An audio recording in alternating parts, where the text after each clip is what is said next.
여러분, 사람의 손을 보면 그 사람이 살아온 세월이 보인다고들 하죠. 칠순을 넘긴 순자 씨의 손은 마치 오래된 나무 껍질 같았습니다. 마디마디는 툭 붉어져 있고 손톱 밑에는 지워지지 않는 흙대가 끼어 있었죠. 아이고, 허리야. 오늘은 비가 오려나.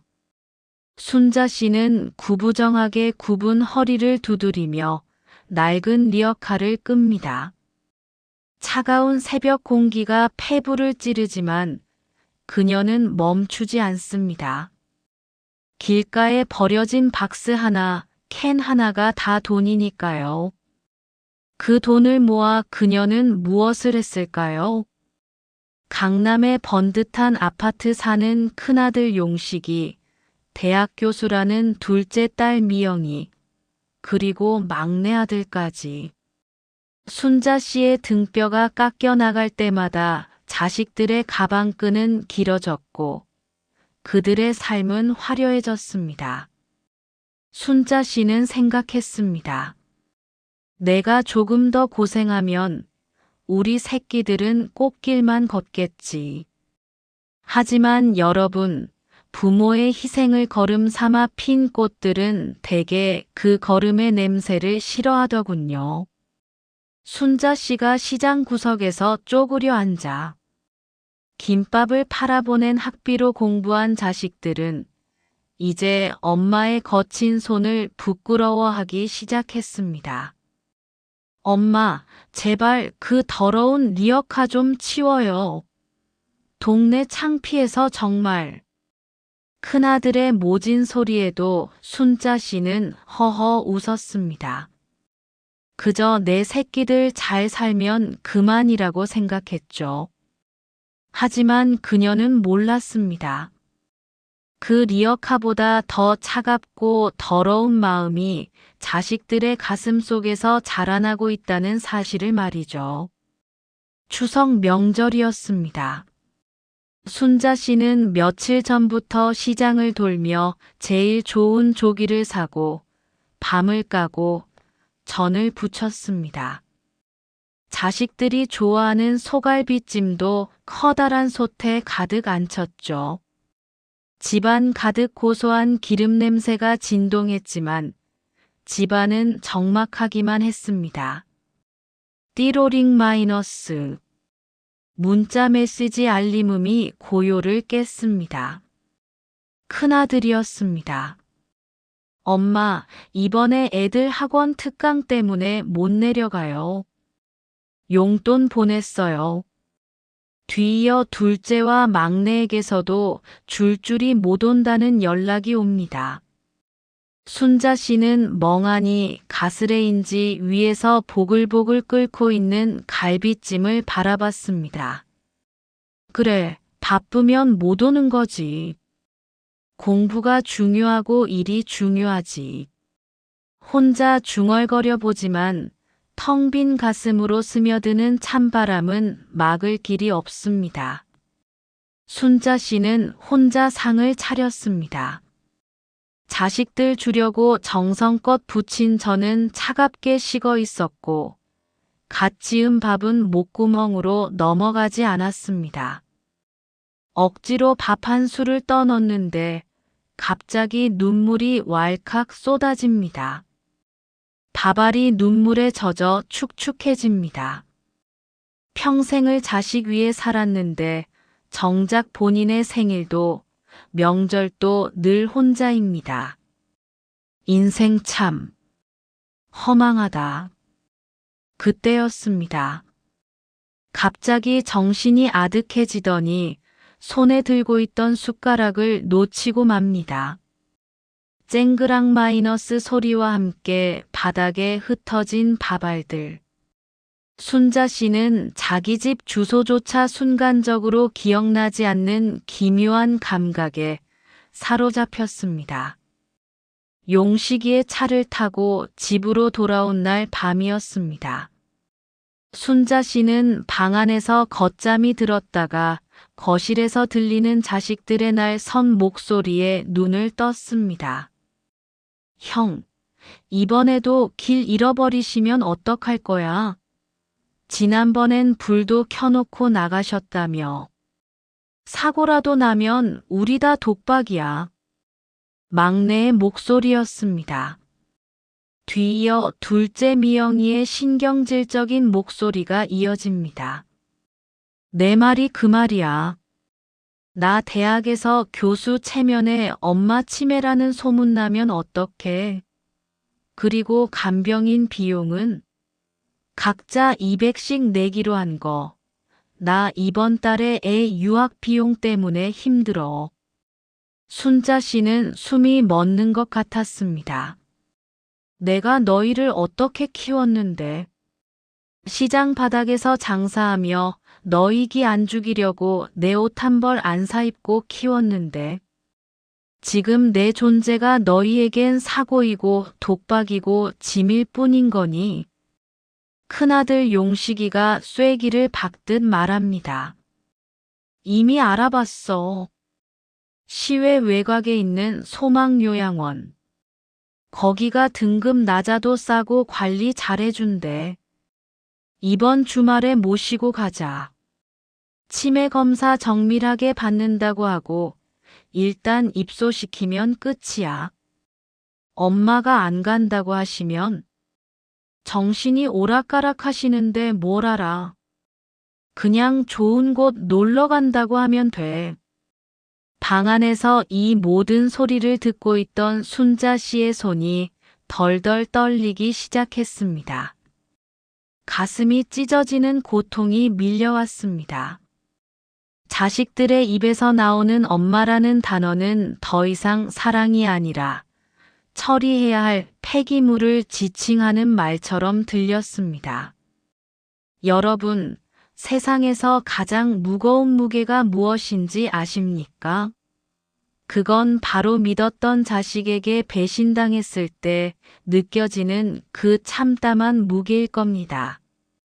주말 아침 큰아들 용식이가 평소답지 않게 인자한 미소를 지으며 순자 씨의 방으로 들어옵니다. 엄마, 오늘 날씨도 좋은데 드라이브나 가요. 요즘 공기 좋은 곳에 어르신들 건강검진도 해주고 쉬게 해주는 좋은 별장이 있다더라고요. 순자 씨는 이미 며칠 전 거실에서의 대화를 들었지만 마지막까지 설마 했습니다. 설마 내 새끼가 나를 속일까? 아니겠지. 내가 잘못 들었겠지. 하는 마음으로 아들의 손을 잡았습니다. 하지만 차가 도심을 벗어나 한참을 달려 도착한 곳은 산비탈 아래 삭막하게 서 있는 소망요양원이었습니다. 용식아, 여기가 어디냐? 검사 받는 곳이라더니. 왜 다들 환자복을 입고 있어? 순자 씨의 목소리가 떨립니다. 아들은 시선을 피하며 바쁘게 서류에 서명을 합니다. 아유 엄마, 여기 잠깐만 계시면 돼요. 요즘 나라에서 다 해주는 거야. 미영이도 막내도 여기가 제일 좋대. 자식들은 어머니를 강제로 휠체어에 앉혔습니다.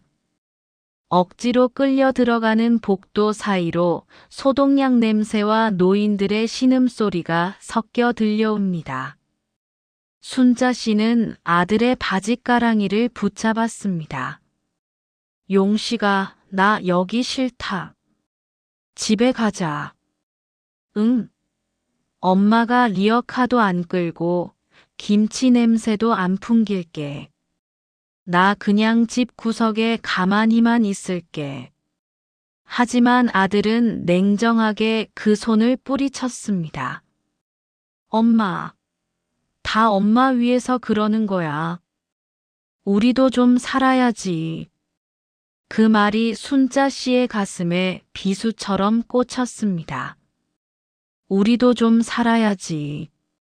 그 말은 결국 엄마는 죽어도 상관없. 요양원의 좁은 침대 위에 던져진 것은 순자 씨가 평생 써온 낡은 보따리 하나였습니다. 자식들은 그 안에 뭐가 들었는지 궁금해하지도 않았죠. 그저 냄새나는 헌 옷가지뿐일 거라 생각했을 겁니다. 순자 씨는 멍하니 창밖을 보며 앉아 있었습니다. 옆 침대 할머니는 벽을 보고 중얼거리고 복도에서는 간호사들의 고함 소리가 들립니다. 이곳은 살아있는 사람들의 무덤이었습니다. 엄마, 아버지. 순자 씨는 가슴속 깊이 묻어두었던 부모님 이름을 불러봅니다.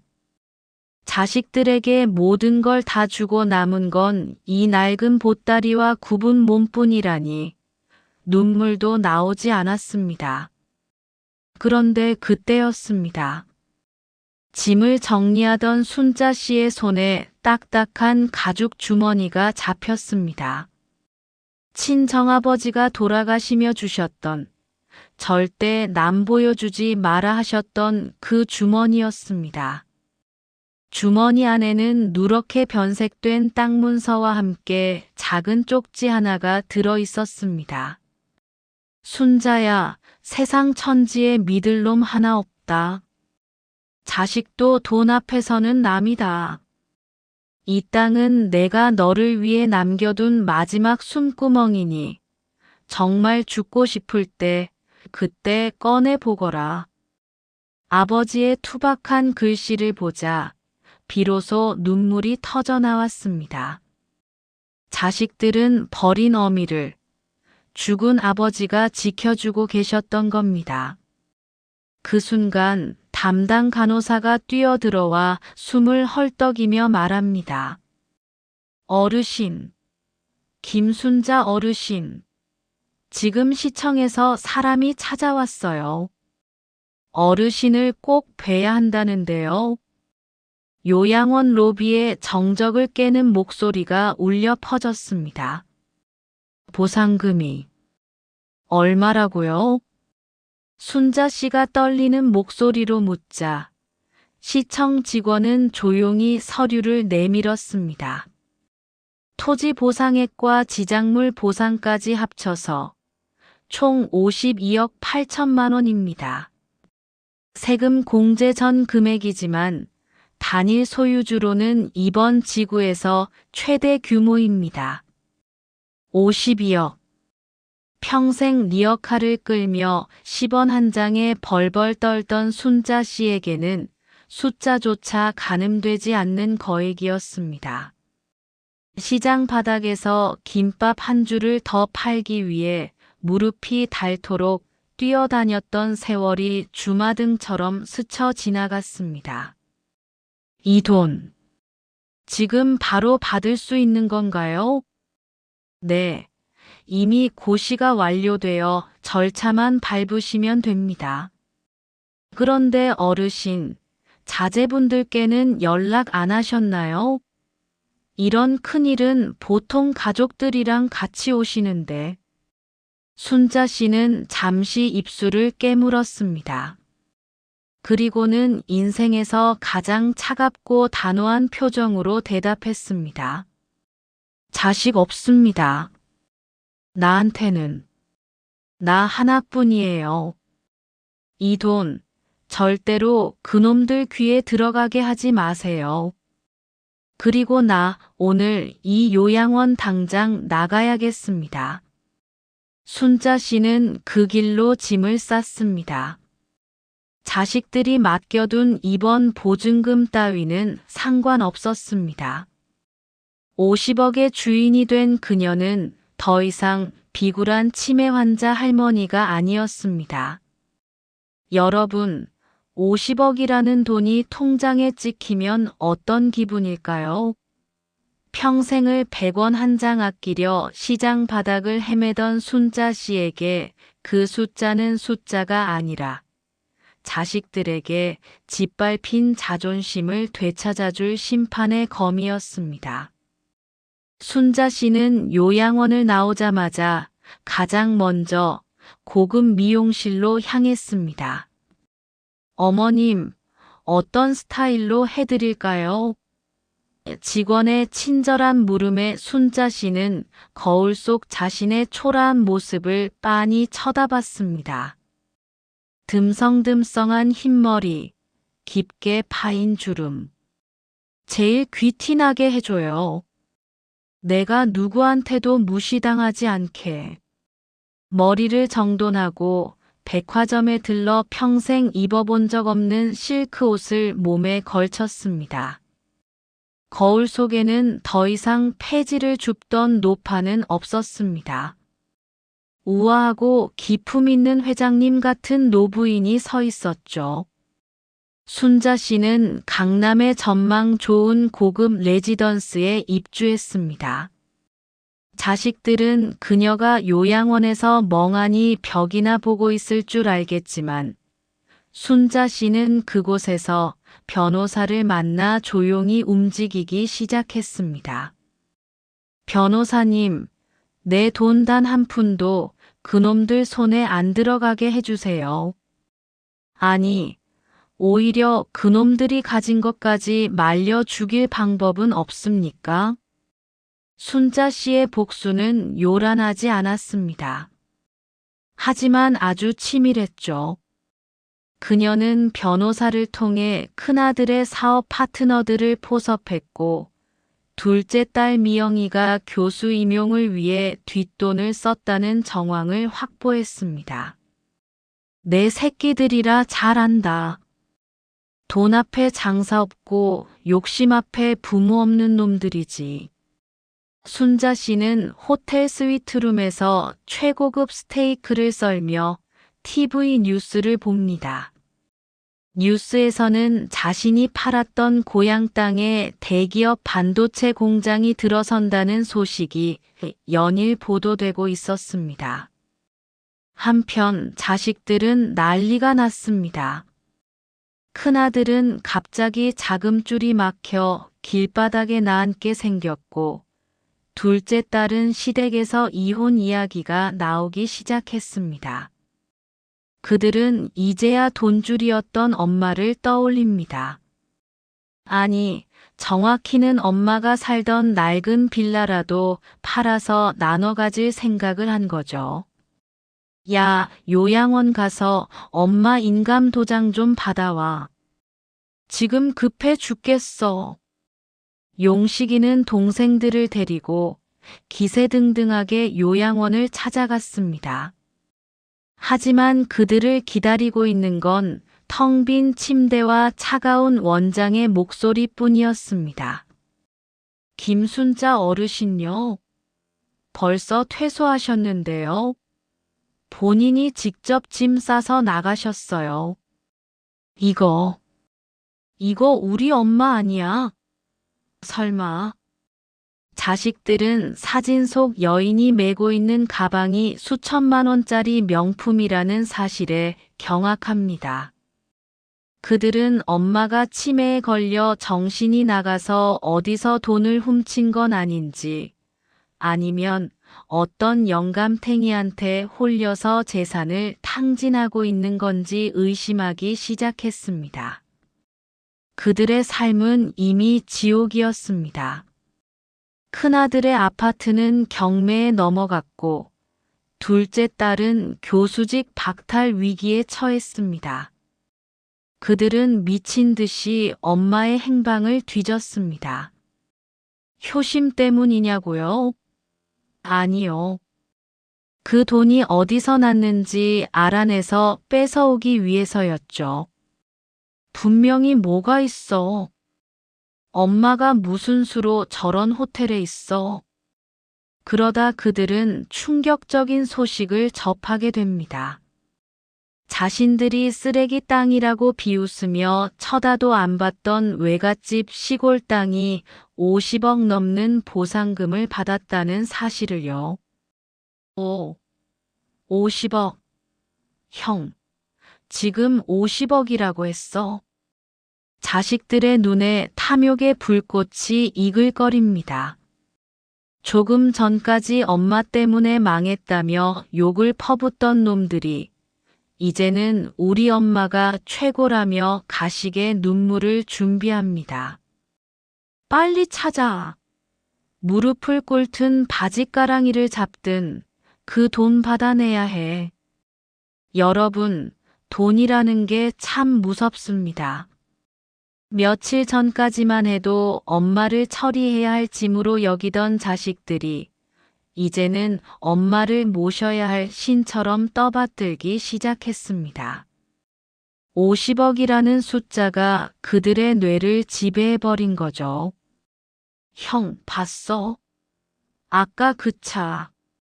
그거 2억 넘는 차야. 엄마 진짜 돈벼락 맞았나 봐. 막내의 목소리엔 흥분이 가득합니다. 큰아들 용식이는 눈을 번뜩이며 계획을 세웁니다. 야, 일단 무조건 빌어. 우리가 잘못했다고, 치매인 줄 알고 걱정돼서 그랬다고 말이야. 알았어. 그들은 이제 순자 씨가 머무는 레지던스 앞에 진을 치고 앉았습니다. 한때는 시장 바닥에서 일하는 엄마가 창피하다고 아는 척도 안 하던 놈들이 이제는 길바닥에 주저앉아 엄마. 우리가 죽을 죄를 졌어. 라며 대성통곡 쇼를 시작합니다. 지나가는 사람들이 쳐다봐도 부끄러운 줄도 모릅니다. 오로지 그들의 머릿속엔 엄마의 통장에 찍힌 0의 개수뿐이니까요. 봉투 안에서 나온 건 다름 아닌 부양 포기 각서와 접근 금지 신청서였습니다. 이게 뭐야? 부양 포기. 우리가 엄마를 왜 포기해? 우린 절대 사인 못해. 자식들은 악을 쓰며 버팁니다. 하지만 순자 씨는 이미 그들이 어떤 패를 들고 나올지 다 알고 있었습니다. 그녀는 레지던스 창밖으로 개미처럼 작게 보이는 자식들을 내려다보며 차갑게 미소 지었습니다. 그래, 더 매달려봐라. 너희가 내 발등을 찍었을 때 내가 느꼈던 피눈물만큼 너희도 한번 타 들어가 보렴. 자식들은 이제 전략을 바꿉니다. 꽃다발을 사고 평소엔 사준 적도 없는 영양제와 명품 옷을 사들고 매일같이 찾아옵니다. 경비원들에게 돈을 찔러주며 엄마가 언제 나오는지 캐묻고 심지어는 엄마의 환심을 사기 위해 자기 자식들, 즉 순자 씨의 손주들까지 동원합니다. 할머니, 보고 싶어요. 아이들의 가식적인 외침이 로비에 울려 퍼집니다. 용식이는 카메라를 들고 이 광경을 찍기까지 합니다. 나중에 법적으로 우리는 이렇게 효도하려고 노력했다는 증거를 남기기 위해서였죠. 참으로 치졸하고 비열한 연극이었습니다. 일요일 오후 자식들은 제일 좋은 옷을 차려입고 순자 씨의 펜트하우스로 향했습니다. 문이 열리자 펼쳐진 광경은 그야말로 입이 떡 벌어지는 광경이었습니다. 통창 너머로 한강이 한눈에 내려다 보이고 집안 곳곳에는 고가의 미술품들이 가득했죠. 순자 씨는 거실 한가운데 마치 여왕처럼 소파에 앉아 있었습니다. 왔니? 그 짧은 한마디에 자식들은 약속이라도 한 듯 바닥에 무릎을 꿇었습니다. 엄마, 저희가 정말 잘못했어요. 그때는 요양원이 정말 좋은 곳인 줄 알았어요. 엄마, 저 교수직 잘리게 생겼어요. 제발 한 번만 살려주세요. 자식들의 울음소리가 거실을 가득 채웠습니다. 순자 씨는 아무 말 없이 그들의 가식적인 오열을 감상했습니다. 마치 재미있는 연극을 보는 관객처럼 말이죠. 한참을 울던 큰아들 용식이가 슬그머니 본색을 드러냅니다. 근데 엄마, 그 보상금 말이에요. 그거 일단 제가 관리해 드릴게요. 엄마는 연세도 있으시고 이런 큰 돈은 위험하잖아요. 제가 잘 굴려서 엄마 평생 호강시켜 드릴게요. 순자 씨는 천천히 차를 한 모금 마신 뒤 옆에 서 있던 변호사에게 고개를 끄덕였습니다. 변호사가 서류를 펼치자 거실에는 침묵이 내려앉았습니다. 자식들은 침을 꼴깍 삼키며 변호사의 입술만 바라봤죠. 본 유언장은 의뢰인 김순자 여사의 명확한 의사에 따라 작성되었음을 밝힙니다. 첫째, 경기도 소재 토지 보상금 52억 원 전액은 자식들의 눈이 탐욕으로 번들거렸습니다. 하지만 이어지는 말은 그들의 심장을 멈추게 했습니다. 전액은 사회복지재단과 무위탁 노인 지원 단체에 기부한다. 단, 자식들에게는 단 1원의 상속도 허용하지 않는다. 뭐야? 기부? 엄마 제정신이야? 큰아들 용식이가 용수철처럼 튀어올랐습니다. 방금까지 무릎 꿇고 빌던 효자는 간데없고 눈이 뒤집힌 악마가 서 있었죠. 둘째 미영이도 악을 씁니다. 엄마, 우리가 자식인데 어떻게 남한테 그 돈을 줘? 이거 엄마 치매일 때 쓴 거지. 무효야. 이거 무효라고. 순자 씨는 차갑게 웃으며 대답했습니다. 치매? 그래, 내가 치매라서 너희 같은 괴물들을 내 자식이라고 믿고 평생을 바쳤나 보다. 하지만 지금은 그 어느 때보다 정신이 맑구나. 내 돈, 내 마음대로 하겠다는데 무슨 상관이냐? 순자 씨는 미리 준비한 태블릿 PC를 켰습니다. 화면 속에는 지난 명절, 그리고 요양원 앞에서 자식들이 나누었던 추악한 대화가 담긴 녹취록과 영상이 재생되고 있었습니다. 너희가 나를 요양원에 버리며 우리도 좀 살아야지라고 했었지. 그래, 이제 너희끼리 잘 살아봐라. 아, 참. 용식아, 내 회사 채권 내가 다 샀다고 했지? 오늘부로 당장 상환 독촉 들어갈 거다. 미영이 너도 학교 게시판에 내가 한 짓들 다 올라갈 준비해라. 엄마, 제발, 살려줘. 우리 다 죽어. 자식들은 이제 분노가 아닌 공포에 질려 빌기 시작했습니다. 하지만 순자 씨는 단호했습니다. 나갈 때는 소금이라도 뿌려야 하는데 이 집이 너무 깨끗해서 아깝구나. 당장 이놈들 끌어내세요. 보안 요원들에게 끌려나가는 자식들의 비명이 복도 끝까지 울려 퍼졌습니다. 그들은 으리으리한 펜트하우스 문 밖으로 던져졌습니다. 한때는 엄마를 짐이라 부르며 버렸던 그들이 이제는 엄마의 집 문턱조차 넘지 못하는 불가촉민이 된 것입니다. 폭풍이 지나간 뒤 순자 씨의 집에는 다시 평화가 찾아왔습니다. 하지만 그녀는 그 넓은 펜트하우스에 혼자 머물지 않았습니다. 그녀는 자신의 돈으로 작은 실버타운을 직접 지었습니다. 돈이 없어 갈 곳 없는 노인들이 서로 의지하며 살 수 있는 따뜻한 보금자리였죠. 순자 씨는 더 이상 리어카를 끌지 않습니다. 하지만 매일 아침 정원을 산책하며 꽃을 가꾸고 함께 사는 할머니들과 수다를 떨며 웃음꽃을 피웁니다. 순자 씨, 오늘 점심은 뭐야? 아유, 욕심 부리지 마. 맛있는 거 천지니까. 그녀의 얼굴에서 그늘이 사라졌습니다. 자식이라는 족쇄에서 벗어나 오로지 김순자라는 이름으로 살아가는 첫 번째 인생이 시작된 것입니다.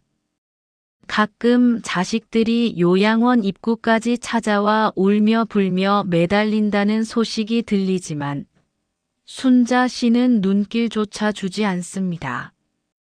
이미 그녀에게 그들은 죽은 사람이나 다름없으니까요. 여러분, 인생사 참 알다가도 모를 일입니다. 부모가 자식을 사랑하는 건 천륜이라지만 그 사랑을 이용하는 자식에게까지 무조건 희생할 필요는 없습니다. 여러분의 노후는 여러분의 것입니다. 순자 씨처럼 이제는 자신을 위해 웃어보는 건 어떨까요?